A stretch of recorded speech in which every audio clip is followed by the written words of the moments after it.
পরের প্রশ্ন মহিলাদের মধ্য থেকে।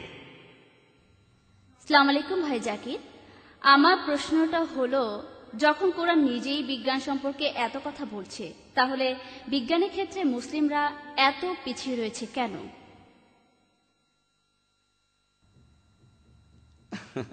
বোন, আপনি প্রশ্ন করেছেন, যখন কোরআনে এত বেশি বিজ্ঞানের কথা বলা হয়েছে, মুসলমানরা তাহলে কেন পেছনে পড়ে আছে? বোন, আমি এখানে দায়ী করব মিডিয়াকে। আজকের দিনে মিডিয়া এর বেশিরভাগই পশ্চিমাদের হাতে। ইউরোপিয়ানরা মিডিয়া তাদের হাতে, স্যাটেলাইট তাদের হাতে, টেলিভিশন তাদের হাতে, সিএনএন তাদের হাতে, বিবিসি তাদের হাতে, সবই তাদের কবজায়। মিডিয়া এখন তাদের কবজায়।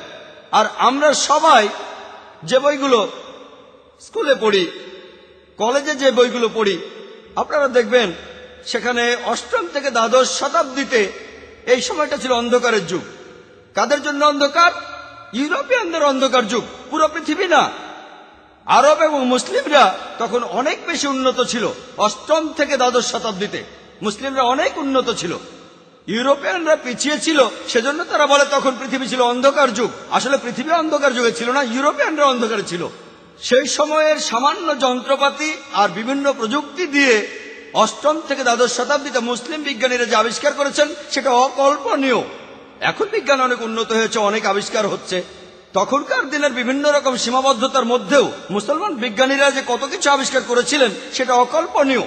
যেমন ধরুন, আমি আমার লেকচারে বলেছি যে ইবনে নাফিস তিনি রক্ত সঞ্চালন প্রক্রিয়া আবিষ্কার করেন, কিন্তু মেডিকেল বইয়ে আছে, স্কুলের পাঠ্য বইতেও আছে, রক্ত সঞ্চালন প্রক্রিয়া কে আবিষ্কার করেন? William Harvey. সবাই উইলিয়াম হার্ভির নাম জানে, কেউ ইবনে নাফিসের নাম জানে না। ইবনে নাফিস রক্ত সঞ্চালনের কথা বলেছেন 400 বছর আগে। ইউরোপিয়ানরা পরবর্তীতে মুসলিমদের বইগুলো পড়েছে, তারপর সবাইকে বলেছে এটা তাদেরই আবিষ্কার। আপনারা যদি মুসলমানদের আবিষ্কারগুলো দেখেন, যেমন ধরেন আল ইদ্রিসি 1154 সালে তিনি প্রথম ব্যক্তি যিনি পৃথিবীর ম্যাপ আঁকেন, প্রথম পৃথিবীর ম্যাপ, প্রথম। ম্যাথমেটিক্স, মুসলমানরা ম্যাথমেটিক্সে অনেক উন্নত, আমরাই দশমিক পদ্ধতি চালু করেছি। আপনারা তো নম্বরগুলো জানেন, 1 2 3, এগুলো হলো আরবীয় সংখ্যা। এর বাদেও আরেকটা রোমান সংখ্যা আছে। এটাকে আরবীয় সংখ্যা বলা হয় কেন? কারণ আরবরাই এটা আবিষ্কার করেছে। দশমিক সংখ্যা আসলে আরবীয় সংখ্যা। প্রথম যে ব্যক্তি পিথাগোরাসের থিওরিটা প্রমাণ করেন তিনি আলতুসি। আমরা পিথাগোরাসের থিওরি জানি, কিন্তু আলতুসির নাম জানি না। তিনি প্রমাণ করেছেন যে অতিভুজের বর্গ সমান হলো অন্য দুই বাহুর বর্গের যোগফলের সমান। আল বিরুনি তিনি ছিলেন ত্রিকোণমিতির উপর একজন বিখ্যাত গণিতজ্ঞ। এরা সবাই খুবই বিখ্যাত। আলখিন্দির নাম শুনতে পারেন। আলখিন্দি ছিলেন একজন দার্শনিক, গণিতজ্ঞ এবং জ্যোতির্বিদ। যখন বিখ্যাত বিজ্ঞানী গ্যালিলিও নিউটন বলছেন পদার্থবিদ্যার সব সূত্রই পরম সূত্র, খিন্দি বলেছেন যে সব সূত্রই হচ্ছে আপেক্ষিক। আর এখন আমরা জানি আপেক্ষিকতাবাদের সূত্র প্রমাণ করেছেন অ্যালবার্ট আইনস্টাইন। কেউ আলখিন্দির নাম জানে না। তিনি প্রথম ব্যক্তি যিনি আপেক্ষিকতাবাদ এ সম্পর্কে কথা বলেছেন। পরবর্তীতে এই সম্পর্কে গবেষণা করে তিনি আপেক্ষিকতাবাদ সম্পর্কে বলেছেন।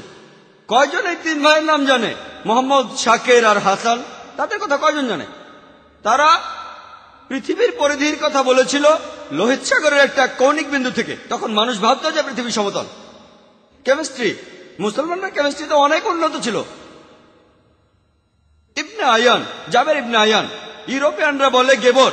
তাই যখন আমরা বইতে পড়ি গেবর, আমরা ভাবি কোন ইউরোপিয়ান, আসলে মুসলিম। জাবের ইবনে আয়ান। আমরা গেবরকে চিনি, জাবেরকে চিনি না। তিনি প্রথম অ্যালকোহল পরিশোধিত করেন।